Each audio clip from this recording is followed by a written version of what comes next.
tell our viewers that the visuals on your screens are from Hotel Intercontinental Villard.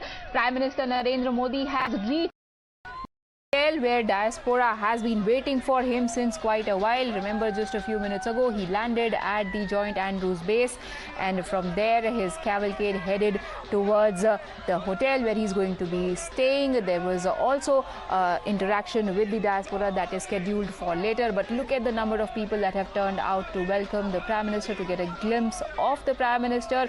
This despite persistent rains for quite a while before his arrival, which was also delayed due to inclement weather. Look at the happiness on people's faces. Prime Minister taking time out to greet all the people who have been out there. But we were talking about confusing signals, Ravinder Sachdev, and Antony Blinken went to China, met the leaders, then said we do not support independence for Taiwan.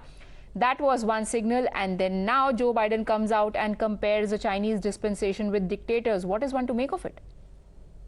If I may, I don't know much, but I used to teach communication and American culture in the US when I used to live there. America has a culture of making deals. America, in fact, prides itself, not the nation, each individual, that I made a deal, I succeeded. Look at Art of Deal, the book by Trump. So, in the next 10 years, actually, I much agree with Pathikrit, but I disagree in some senses. Maybe I think in the next 10 years, there's a world war waiting to happen in the next 5 to 7 years between in the Indo-Pacific theater. I'll come to that later. America and China will go to war, okay? Indirectly over Taiwan. The war will result into something. America and China will make a grand deal. Okay? That's your block. This is my block. We are each other. Where and what will India do?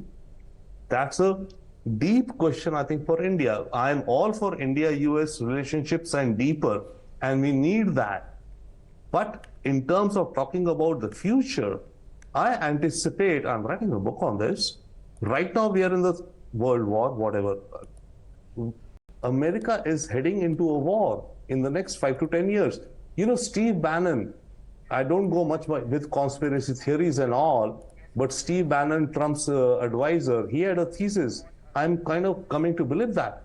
He said America needs a war every 80 years to remain a superpower. And he started with America's independence, then a civil war in America 80 years later, then the Second World War in the 1940s, and his postulation was America will go to a war, whatsoever, howsoever the factors combined with China in the 2020s. That's where it is heading, and it is heading there. Either a hot war or a cold war which divides the world. But after that also, remember, when wars happen, look at Germany, First World War, what happened, Versailles Treaty, etc. There's a pause. It comes to a, equilibrium.